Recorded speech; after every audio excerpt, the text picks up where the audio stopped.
هتكلم معاكم النهاردة عن مادة فعالة مهمة جدا وغلبانة جدا معانا. كل اللي رايح واللي جاي يقولك استخدميها عشان تفتحي بشرتك، عشان تفتحي اكتر من ما انت عليه درجتين او 3 درجات، عشان تبقي فاتحة جدا، عشان تفتحي تصبغاتك، علشان تقضي على التصبغات، علشان تقضي على المناطق الداكنة.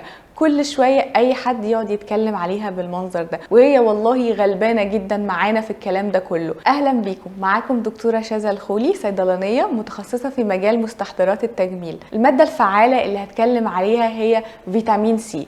فيتامين سي من الحاجات اللي هي تمام مهمه جدا معايا، بتعالج لي التصبغات وبتعالج لي البقع الداكنه في بشرتي، بس مش دايما بتكون هي الاختيار الصح او الاختيار الامثل علشان اختارها علشان اعالج النوع ده من التصبغات او المناطق الداكنه. طيب اقدر اعرف منين؟ فيتامين سي مش هو دايما بيكون الاختيار الصح او الامثل لحالات تفتيح التصبغات او البقع الداكنه او علشان افتح بشرتي. دايما بفضل ان هو يكون تحت اشراف طبي. ليه بقى؟ لانه فيتامين سي مش دايما بيكون موجود في كل المنتجات بالنسب الصح اللي لازم تكون موجوده بيها. فيتامين سي مش كلنا بنقدر نحافظ عليه او نقدر نحتفظ بيه بالتعليمات اللي المفروض ان احنا نحطه بعيد عن الاضاءه او نستخدمه استخدامات معينه او بطريقه معينه. ده غير كمان ان فيتامين سي مش في كل المنتجات بيكون على الصوره المستقره ليها اللي هي الاسكوربيك اسيد او ال اسكوربيك اسيد. كمان في ناس كتيره جدا بتستخدم فيتامين سي وتقولك انا بدل ما بفتح بحس ان انا اغمقيت. ليه؟ لان فيتامين سي ليه تاثير مقشر بسيط كده، بيعمل زي قشره بسيطه على البشره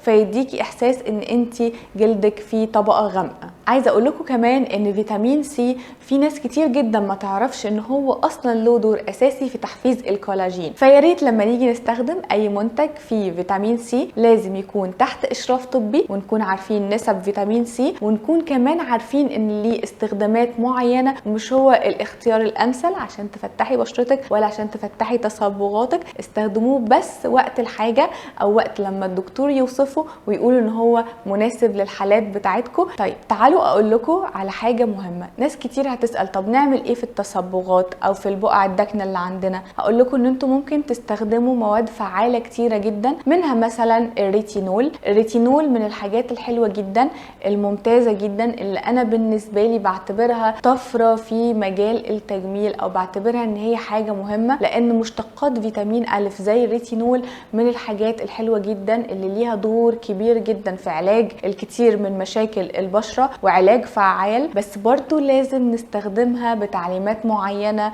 وانستراكشنز معينه. استنوا الفيديو الجديد هتكلم معاكم اكتر عن الريتينول وعن استخداماته وازاي نقدر ان احنا برضو نتجنب مشاكل الريتينول. يا رب تكون معلومه النهارده عجبتكم والفيديو عجبكم. استنوا الفيديو الجديد ان شاء الله.